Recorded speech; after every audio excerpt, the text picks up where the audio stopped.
दोस्तों नमस्कार। केजरीवाल साहब अक्सर कहते हैं कि मोदी साहब की डिग्री की जांच होनी चाहिए। केजरीवाल साहब की शिक्षा मंत्री की डिग्री की जांच क्यों नहीं होनी चाहिए? कुछ गलत आंकड़ों को पेश करके भारत की छवि खराब करना, और वो भी विदेशी धरती पर, क्या ये उनको शोभा देता है? सवाल यह है कि क्या उन्होंने रिपोर्ट पढ़ी भी थी या नहीं पढ़ी थी? और अगर उन्होंने रिपोर्ट पढ़ी नहीं या किसी के कहने पे उन्होंने सिर्फ समरी रिपोर्ट पढ़ी और भारत को बदनाम करना शुरू कर दिया, तो क्या ये उचित है? सवाल इस बात को लेके, क्योंकि आज जिस रिपोर्ट की चर्चा हो रही है और जिसको जाके अतिशी ने विदेशी धरती पे कोट किया, वो मैं आपके सामने रख रहा हूं। वो रिपोर्ट है ह्यूमन डेवलपमेंट इंडेक्स रिपोर्ट, जो यूएनडीपी की रिपोर्ट है। इस रिपोर्ट को पढ़ना इसलिए जरूरी है क्योंकि इसमें पूरी की पूरी रिपोर्ट एक खास तरह से मैनिपुलेटेड डेटा को प्रोजेक्ट करके बनाई गई है। इनमें उन आंकड़ों को लिया जाता है जिससे वेस्टर्न वर्ल्ड को आप ग्लोरीफाई कर सकें। इसका सच्चाई से दूर दूर तक वास्ता नहीं होता है। कैसे बनती है, कौन करता है, इसका फॉर्मूला कौन डिफाइन करता है, किस तरह के लोग इसमें इन्वॉल्व होते हैं, ये अपने आप में एक राजनीति है। लेकिन दोस्तों, इस बात को तो हमें मानना ही पड़ेगा कि अगर आज आप हिंदुस्तान में हैं तो आपको इस बात का फक्र होना चाहिए, खुशी होनी चाहिए कि आपने पूरी दुनिया को बचा के रखा हुआ है। अगर हम ह्यूमन डेवलपमेंट इंडेक्स रिपोर्ट को फॉलो करेंगे तो ये दुनिया बर्बाद हो जाएगी। मैं आपके सामने कुछ आंकड़े रख रहा हूं और इसी रिपोर्ट के आंकड़े रख रहा हूं, मैं अलग से नहीं लाया हूं। दोस्तों, इसी रिपोर्ट की टेबल 7 पेज 302 पे आप जाइए। ये रिपोर्ट इंटरनेट पे है, आप लोग डाउनलोड करके पढ़ सकते हैं। इस रिपोर्ट का क्या कहना है कि दुनिया में जो कार्बन डाइऑक्साइड है, per capita carbon dioxide production, जो विकसित देश हैं, जो अपने आप को दुनिया के सबसे सभ्य और विकसित देश मानते हैं, वहां पे 9 किलो पर पर्सन, 9 टन पर person per year carbon dioxide पैदा होता है। 9 टन एक आदमी पॉल्यूशन करता है। उसके बाद जो नंबर 2 पे कंट्रीज आते हैं, जहां पे हाई ह्यूमन डेवलपमेंट की हम बात करते हैं, वो करीब 5.4 टन पर ईयर पर पर्सन पॉल्यूशन करते हैं। अगर मीडियम ह्यूमन डेवलपमेंट की बात करें, जिसमें भारत आता है, हमारे यहां पे मात्र 1.5 टन पर पर्सन पर ईयर पॉल्यूशन होता है। और जो हमसे भी पिछड़े हुए लोग हैं, वहां पे 400 किलो, मात्र 0.4 टन पर पर्सन पर ईयर पॉल्यूशन होता है in the form of carbon dioxide. इसका मतलब क्या हुआ दोस्तों? इसका मतलब यह हुआ कि अगर भारत ओईसीडी की तरह अपनी डेवलपमेंट करे तो दुनिया में 6 गुना पॉल्यूशन बढ़ जाएगा। तो क्या भारत का अंडर डेवलपमेंट दुनिया को बचा नहीं रहा है? पहला सवाल, जिसको हमारे यहाँ पे इस रिपोर्ट के माध्यम से ये कहा जा रहा है कि हम अंडर डेवलप्ड कंट्री हैं, हम लोगों का एहसान मानने की जगह हम पे लांछन लगाया जा रहा है कि आप अंडर डेवलप्ड हैं, आपको डेवलप्ड होना है। इसका मतलब आपको 6 गुना पॉल्यूशन और करना है। क्या अतिशी मार्लेना ये बात जाके इंग्लैंड में नहीं बोल सकती थी कि आप लोगों को भारत का शुक्रगुजार होना चाहिए, आपको हिंदुस्तान को थैंक यू बोलना चाहिए कि इस पूरी दुनिया के क्लाइमेट चेंज को और पॉल्यूशन को हम लोगों ने कंट्रोल कर रखा है? लेकिन ये बात उनको समझ में नहीं आती, क्योंकि ना तो उन्होंने इस रिपोर्ट को पढ़ा है, ना इतनी उनमें एनालिटिकल एबिलिटी है कि वो समझ सकें कि कौन सी चीज कहां है। पहली बात। दूसरी दोस्तों बात जो सबसे इंपॉर्टेंट वो ये है कि अगर हम बात करते हैं ओईसीडी कंट्रीज की, ओईसीडी कंट्रीज की टोटल पॉपुलेशन करीब 32 देश के करीब आते हैं, उसमें टोटल पॉपुलेशन वहां की करीब 1.32 बिलियन है, भारत के अकेले की 1.4। इसका मतलब भारत को पूरा हक है अपनी तरक्की करने का, फिर चाहे ग्लोबल वार्मिंग बढ़े या घटे। ये बात हमें समझनी होगी। लेकिन इंपॉर्टेंट चीज क्या है? जब हम अपने डेवलपमेंट की बात करते हैं तो यही ओईसीडी कंट्रीज क्या बोलते हैं, आपको अपने यहाँ पे पावर प्रोडक्शन नहीं करना है, कोल माइंस को आपको बंद कर देना चाहिए क्योंकि उससे पॉल्यूशन होता है। भाई हम जितना भी कोल माइन यूज कर रहे हैं फिर भी हम आपसे 6 गुना कम प्रोडक्ट पॉल्यूशन कर रहे हैं, 1/6 कर रहे हैं। आप 9 टन पॉल्यूशन करते हैं पर कैपिटा, हमारे यहाँ तो मात्र 1.5 है। आपने पूरी नई टेक्नोलॉजी अपनाने के बाद भी हमसे 6 गुना ज्यादा पॉल्यूशन कर रखा है, तो आप हमको क्यों उपदेश दे रहे हैं? आप अपना घर देखिए ना। मान लीजिए कि हम कोल इंडस्ट्री बंद भी कर देते हैं तो हमारे पास ऑप्शन क्या है? फिर हमारे पास ऑप्शन है कि हम हाइड्रो पावर पे जाएं। लेकिन इन्हीं देशों के एनजीओ फिर पूरी दुनिया में झंडा उठा के घूमते हैं, नहीं नहीं hydro power is bad for ecology, तो हम हाइड्रो पावर भी बंद कर देते हैं। फिर बात आती है न्यूक्लियर पावर की। न्यूक्लियर पावर की टेक्नोलॉजी ट्रांसफर पे आप लोगों ने बैन लगा रखा है कि नहीं, हम दुनिया में सिर्फ गिने चुने देशों को न्यूक्लियर पावर टेक्नोलॉजी देंगे क्योंकि वो बहुत खतरनाक टेक्नोलॉजी, आप लोग संभाल नहीं पाएंगे, उसका मिसयूज हो सकता है। फिर यही लोग क्लीन एनर्जी के नाम पे न्यूक्लियर पावर को रोकते हैं। फिर बचता है सोलर एनर्जी।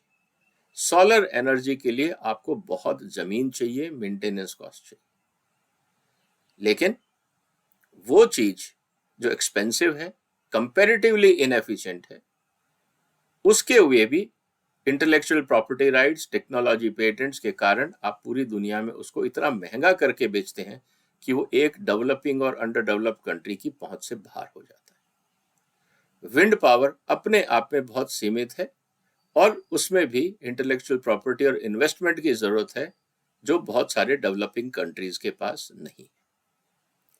तो दोस्तों आप इस बात को समझिए कि किस तरह से ग्लोबल लेवल पे जो राजनीति चल रही है, सो कॉल्ड डेवलपमेंट के नाम पे और ह्यूमन डेवलपमेंट इंडेक्स के नाम पे, ये लोग डेवलपिंग कंट्रीज को जानबूझ के नीचा दिखाना चाहते हैं, उनके कंट्रीब्यूशन को। ये मानना नहीं चाहते कि अगर आज पूरा डेवलपिंग वर्ल्ड और अंडर डेवलप्ड वर्ल्ड अगर वेस्टर्न वर्ल्ड की तरह नेचुरल रिसोर्सेज का दोहन करेगा और पॉल्यूशन करेगा तो ये दुनिया बर्बाद हो जाएगी। तो एक अंग्रेजी में कहावत है ना, pot is calling cattle black. मतलब इससे ज्यादा हिपोक्रेसी क्या हो सकती है कि दुनिया में पॉल्यूशन आप करो, गंदगी आप मचाओ और भारत जैसे देशों को उपदेश दो कि नहीं आप तो डेवलप्ड नेशन नहीं है, आप अंडर डेवलप्ड है। इससे बड़ी ट्रेजेडी क्या हो सकती है? दूसरी बात, इसमें जितने भी आंकड़े दिए गए हैं वो इस तरह से पिकअप किए गए हैं जिससे आप सिर्फ वेस्टर्न वर्ल्ड को आगे बढ़ा के दिखा सकते हैं। उदाहरण के लिए यहाँ पे एक पैरामीटर दिया गया है स्कूली एजुकेशन को लेके, स्किल डेवलपमेंट को लेके नहीं, क्योंकि उनको पता है कि वहां पे स्किल लेवल किसी भी डेवलपिंग इकोनॉमी से बहुत कम है। इसीलिए पूरा फोकस स्कूल एजुकेशन पे है, क्योंकि स्कूल एजुकेशन के लिए आपको पैसा चाहिए, स्कूल खोलने हैं और आप जाके स्कूल में एडमिशन ले लें। और अगर आपकी पॉपुलेशन कम है तो निश्चित रूप से परसेंटेज के मामले में स्कूल एजुकेशन में आपको परसेंटेज अच्छा दिखेगा। उदाहरण के लिए कि मान लीजिए हिंदुस्तान में 10 करोड़ बच्चे स्कूल जाते हैं और हिंदुस्तान में बच्चों की आबादी मान लीजिए 20 करोड़ है स्कूल जाने वालों की, तो हमारे यहाँ 50%। लेकिन अमेरिका में अगर कुल मिला के बच्चे, अगर 2 करोड़ बच्चे भी स्कूल जाते हैं और वहां पे बच्चों की आबादी 5 करोड़ है, या आप वहां बच्चों की आबादी 3 करोड़ है, तो आप कहेंगे देखिए वहां पे 60% बच्चे स्कूल जाते हैं या 80% बच्चे स्कूल जाते हैं, लेकिन बच्चे स्कूल कितने जा रहे हैं? मात्र 2 करोड़। भारत में कितने बच्चे जा रहे हैं? 10 करोड़। आप क्या कंपेयर कर रहे हैं? किस तरह से आप प्रोजेक्ट कर रहे हैं आंकड़े को? ये डिफेक्टिव आंकड़े सिर्फ इस बात के लिए बनाए जाते हैं कि किसी भी तरीके से हम पूरी दुनिया में ये दिखा सकें कि western world, Europe plus north America, दुनिया में सिर्फ यही लोग हैं जो सभ्यता जानते हैं, सभ्य हैं, बाकी सब असक्षम हैं, बैकवर्ड हैं, इलिटरेट हैं और किसी भी रूप में समाज के लिए एक बोझ है। ये मानसिकता से इस तरह की अंतर्राष्ट्रीय रिपोर्ट्स बनाई जाती हैं। इसीलिए आप देखेंगे जहां तक बात है लाइफ एक्सपेक्टेंसी की और हेल्थ की, लाइफ एक्सपेक्टेंसी की ये बात जरूर करते हैं क्योंकि पैसा है, आप हाइजीन मेंटेन कर सकते हो, हेल्थ केयर फैसिलिटी दे सकते हो। लेकिन जब हिंदुस्तान का किसान पैसा कमाने की कोशिश करता है, गरीब आदमी मेहनत करके पैसा कमाने की कोशिश करता है, तो अंतरराष्ट्रीय बाजार में उस किसान के खिलाफ ये अमीर देश अपने किसानों को सब्सिडी देके भारत के किसान को बाजार में आने से रोकते हैं। तो हिंदुस्तान की गरीबी में जो किसान मेहनत कर रहा है, उसको गरीब रखने का पूरा श्रेय इन्हीं देशों को है जो इतनी ज्यादा सब्सिडी देते हैं, क्योंकि इनको पता है कि अगर ये सब्सिडी नहीं देंगे तो ये बाजार से बाहर हो जाएंगे। ये कॉम्पिटिटिवनेस की तो बात करते हैं, लेकिन जब भारत के एक आम किसान से इनके किसान को कॉम्पीट करना पड़ता है तो ये घबराते हैं, इनको सब्सिडी चाहिए होती है। इस बात को समझना होगा, कभी डिटेल में और मैं आपके साथ इसकी चर्चा करूंगा। इसी तरह से जब आप हेल्थ केयर की बात करते हैं, आपने इन इंडेक्सेस में कभी नहीं देखा होगा कि मेंटल हेल्थ पे क्या पैरामीटर है। जितने ये अमीर देश हैं, यहाँ पे सबसे ज्यादा मेंटल प्रॉब्लम्स हैं। इसीलिए आपने शूट आउट्स देखे होंगे, अमेरिका के स्कूलों में बच्चों पे, निर्दोष बच्चों के ऊपर शूट आउट्स देखे होंगे। क्यों होता है ऐसा? क्योंकि समाज में स्ट्रेस है, मेंटल हेल्थ बहुत बुरे हाल में। सुसाइडल टेंडेंसी ओईसीडी कंट्रीज में सबसे ज्यादा क्यों है? कभी ये इन्होंने आंकड़ा दिया कि स्कैंडिनेवियन कंट्री में सबसे ज्यादा सुसाइडल टेंडेंसी क्यों है, जो आपकी ह्यूमन डेवलपमेंट इंडेक्स रिपोर्ट के पहले 5 कदमों में आते, पायदानों पे आते। आपने दिखा तो दिया कि लाइफ एक्सपेक्टेंसी, स्कूल एजुकेशन, सब कुछ, लेकिन जो हार्ड फैक्ट्स हैं, जो डार्क सीक्रेट्स हैं, आप वो नहीं दिखा रहे। तो ये बात दोस्तों हमें माननी पड़ेगी। और अतिशी मार्लेना जैसे मंत्री जो अपने आप को पढ़ा लिखा बोलते हैं, जो चीफ मिनिस्टर अपने आप को आईआईटी बोलते हैं, लेकिन शायद उनकी समझ चौथी पास लोगों से भी कम है, क्योंकि उनको ना तो रिपोर्ट पढ़नी आती है, ना समझनी आती है। जो उनको लिख के स्क्रिप्ट दी जाती है वो जाके सिर्फ पढ़ डालते हैं, और वो भी बगैर दिमाग लगाए। क्या ऐसे लोगों से भारत का भविष्य सुधरेगा? आपका क्या कहना है दोस्तों?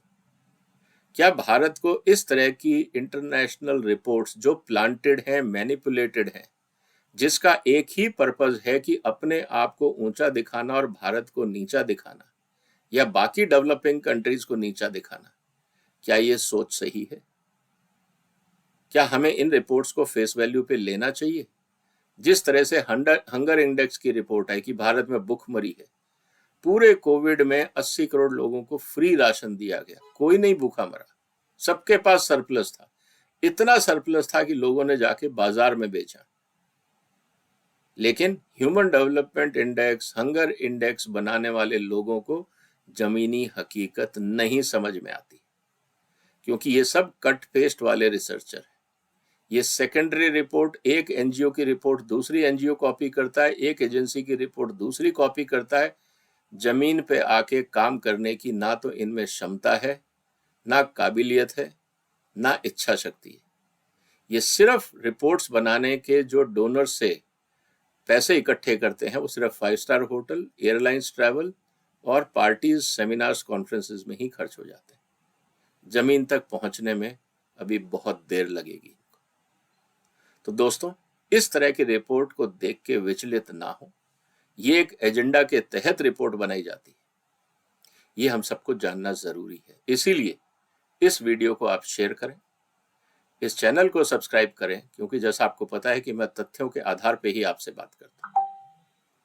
और आप इस रिपोर्ट को डाउनलोड करके पढ़ें और ये पूछें इन लोगों से कि आपने ये क्यों नहीं कहा कि अपनी रिपोर्ट की समरी में, हेडलाइन में, so called developed nations are most polluting countries of the world. आपने कहीं ये सुना? ये नहीं बोलेंगे। इनको तो सिर्फ इससे मतलब है कि भाई क्लास में फर्स्ट आ जाओ, चाहे चोरी करो, चाहे नकल मारो, चाहे बुक कॉपी करो, चाहे फर्जीवाड़ा करो, लेकिन बस टॉप करना है किसी भी साधन से। और हमारे यहाँ यही कहा जाता है कि डेस्टिनेशन या रिजल्ट इंपॉर्टेंट है, लेकिन आपने मीन्स जो अपनाए, किस तरीके से आपने काम किया, वो भी इंपॉर्टेंट है। तो इस तरह के डेवलपमेंट इंडेक्स की जो एनालिसिस है वो अपने आप में एक फ्रॉड है, क्योंकि ये समाज को मिसलीड करती है, ये सच्चाई छुपाती है, ये सिर्फ एक एजेंडा के तहत बनाए गए कागज हैं। ये उन्हीं के बनाए हुए कागज हैं जो अपने आप को दुनिया में सबसे ज्यादा विकसित घोषित करना चाहते हैं। हकीकत यही है दोस्तों। तो इसलिए विचलित ना हो। हमारी संस्कृति और हमारे समाज ने दुनिया को बहुत कुछ दिया है। ये खुदगर्ज दुनिया उसको माने या ना माने ये अलग बात है, लेकिन जिस तरह से हम लोग वसुधैव कुटुंबकम की बात करते हैं, नेचुरल रिसोर्स को प्रोटेक्ट करके हम आगे बढ़ते हैं। डेवलपमेंट के नाम पे हमने अपने एथिक्स को, प्रिंसिपल्स को, फिलॉसफीज को कॉम्प्रोमाइज नहीं किया है। हम लोगों ने पॉल्यूशन करके डेवलपमेंट नहीं किया है, हम डेवलपमेंट कर रहे हैं विद कोएग्जिस्टेंस। ये बात हमें समझनी होगी। हमें अपनी संस्कृति को भी बचाना है, पर्यावरण को भी बचाना है, बायोडाइवर्सिटी को भी बचाना है, समाज को भी बचाना है और डेवलपमेंट भी करना है। हमारे चैलेंज बहुत लॉजिकल हैं, सेंसिबल है। ये बात हमें समझनी होगी। दोस्तों, आपने वक्त निकाला, आपका धन्यवाद। इस वीडियो को शेयर करें, इस चैनल को सब्सक्राइब करें। उम्मीद है आपको इसके कंटेंट पसंद आ रहे होंगे। फिर मुलाकात होगी एक और गंभीर मुद्दे के साथ। तब तक के लिए वंदे मातरम।